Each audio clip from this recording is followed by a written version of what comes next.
At 3 in the morning, Richard Sterling's penthouse was silent, until his sharp voice cut through the stillness. "What the hell are you doing here?" His words echoed off the marble walls, startling the young woman sitting on the floor. Keisha Williams, 26 years old, looked up calmly from the book spread before her. A small flashlight illuminated pages of advanced calculus. Around her, mops, rags, and buckets had already been neatly put away. Her cleaning shift was finished. Richard, dressed in silk pajamas, descended the staircase with heavy steps. At 42, he had built a ruthless real estate empire. In his world, people had a place, and cleaners were not supposed to be sitting in million-dollar penthouses studying mathematics. Study. He laughed coldly. "This isn't a library. I pay you to clean, not to play student." Keisha closed the book slowly, tucked away her cheap calculator, and rose with quiet dignity. "With all due respect, sir, I've finished my work. The house is spotless, as always." Her calm reply only fueled his irritation. For 6 months, Keisha had been invisible, just another worker. But seeing her with college books, dreaming beyond her place, struck him as offensive. "Listen carefully," Richard said, looming over her. "People like you shouldn't pretend to be something you're not. It's pathetic." For a moment her eyes changed, steady, unshaken, carrying a dangerous certainty. "People like me?" she repeated softly, her words echoing like a warning. What Richard didn't know was that Keisha wasn't just a cleaner. She was a top economics graduate who had struggled to find a job in her field because of prejudice. For months, while dusting shelves and polishing marble, she had quietly observed his world. Documents left carelessly on desks, whispered conversations, shady business deals. She had memorized, photographed, and organized everything. "You're fired," Richard snapped. "Pack your things, no references." Keisha gathered her books and walked toward the door. Just before leaving, she turned back with a faint, enigmatic smile. "Have you ever heard the saying, Mr. Sterling, about not underestimating those who are always watching?" That smile haunted him long after she left. The next morning, irritation gnawed at Richard. It wasn't her defiance that bothered him most of all.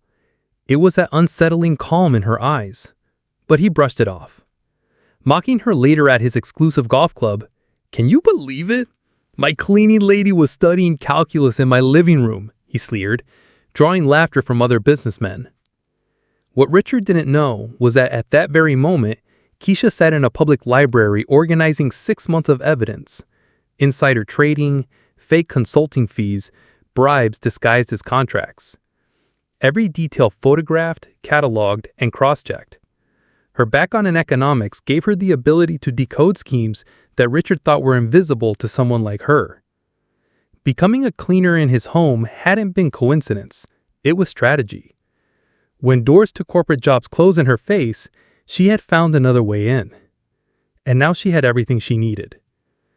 At the golf club, among those who laughed at Richard's story was Marcus Thompson, a young investigative journalist working as a waiter to pay for college.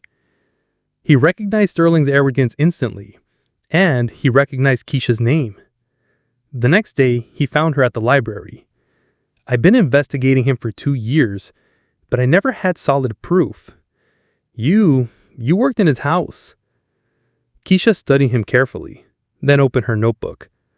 Marcus's eyes widened as he saw the meticulous records, contracts, payments, incriminating text messages. "This isn't just enough to take him down," Marcus whispered.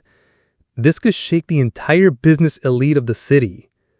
Together, they refined the evidence into a dossier no one could deny. 3 weeks later, headlines exploded. "Millionaire empire built on bribes and fraud.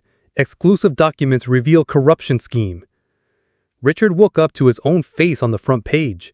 His crimes exposed in merciless detail.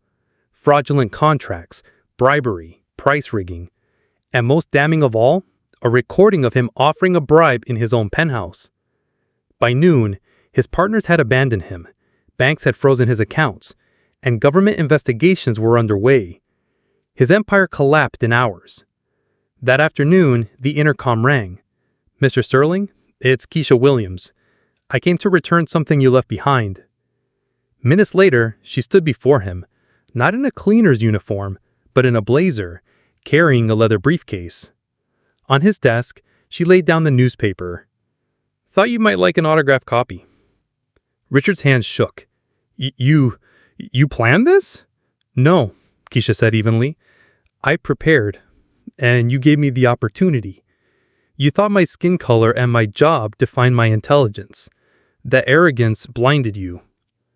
The next call Richard received was from his lawyer. "The IRS has seized your assets. You need to surrender immediately." By the time he hung up, he knew he had lost everything. Richard Sterling sat in a federal prison cell sentenced to 15 years. The man who once mocked the cleaner for dreaming beyond her place now scrubbed floors in an orange jumpsuit. Keisha Williams, meanwhile, began her first day as a senior financial analyst in one of the city's top consulting firms. She had secured her family's future. Her mother retired,